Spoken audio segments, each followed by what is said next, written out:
एक कहावत तो सुनी होगी, चोर चोर मुसहर भाई। और दूसरी कहावत है कि चोर को मदद करने वाला भी चोर होता है। तो सब सोच रहे होंगे मैं सब क्यों बोल रहा हूँ। दोस्तों, ऐसा ही एक घटना घटी। एक बैंक के मैनेजर को रिटायरमेंट के बाद जो है 25 करोड़ रुपया उनको मिला, और ये थ्रू बैंक में मिलता है। और बैंक वाले जो है किसी लोगों को इन्फॉर्म कर दिया कि इतना अकाउंट में इतना रुपये जमा हुआ है।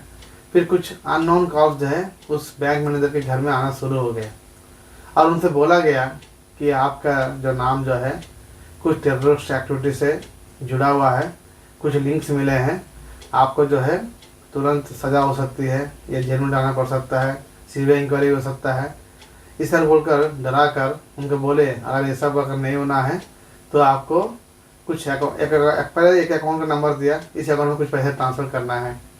फिर ट्रांसफ़र करने के बाद तुरंत दूसरा एक मोबाइल से फ़ोन आता है कि आपका जो नाम जो है नारकोटिक्स बेचने वालों से, ड्रग्स बेचने बिजनेस करने वालों से लिंक्ड है।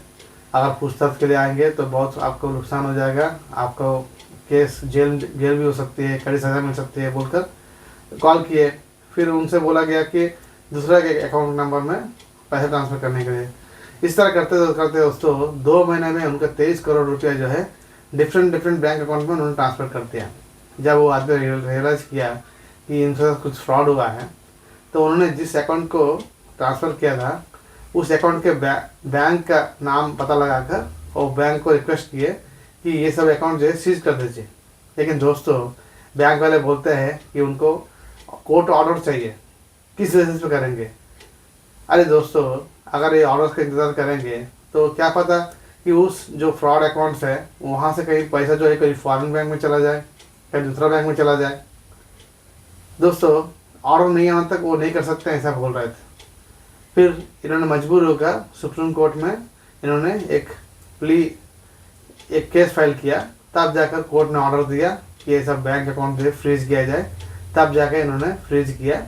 अभी इंक्वायरी चल रही है कि इस अकाउंट जो है किससे लिंक्ड है, क्या है। लेकिन दोस्तों, मैं कहना चाहता हूँ, जब बैंक आदमी ने जब रिक्वेस्ट किया था कि अकाउंट को फ्रीज किया जाए कि मुझसे फ्रॉड किया है और रिटर्न बेसिस पर लेटर भी दे रहे हैं, तो फ्रीज करने में क्या प्रॉब्लम है, फ्रीज करते।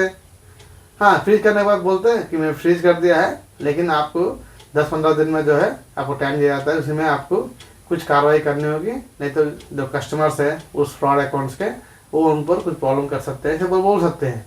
लेकिन नहीं, पहले तो मना कर दिया उन्होंने। मना करने के बाद बोल रहे हैं कि आपको कोर्ट ऑर्डर्स लेके आओ। इसका मतलब क्या हुआ कि बैंक जो जिस बैंक अकाउंट में फेक अकाउंट्स है या फ्रॉड लोगों का अकाउंट्स है उनको मदद करनी चाहती है, ताकि उनको टाइम मिल जाए और उस समय जो है वो फंड जो है कहीं और जगह ट्रांसफर हो जाएगा। इस तरह दोस्तों हम लोग के देश में हो रहा है, और ये नेशनलाइज्ड बैंक में भी ऐसा हो रहा है।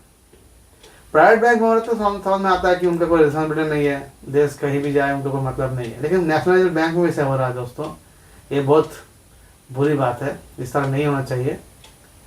आपका आज आपके साथ, आज उनके साथ हुआ है, कभी वो आपके साथ हो सकता है, कभी बैंक वाला के साथ में हो सकता है। लेकिन दोस्तों, ये बैंक वाले भी है, कुछ बैंक वाले भी हैं जो फ्रॉड के साथ मिले हुए हैं, तभी वो लोग फ्रॉड कर पाते हैं। नहीं तो कैसे मालूम चलता है कि उनके पास इतना रुपया है, इतना करोड़ रुपया मिला है उनके अकाउंट में है। इस तरह से सब हो रही है, ये बहुत गलत चीज़ है दोस्तों। जय हिंद, जय भारत।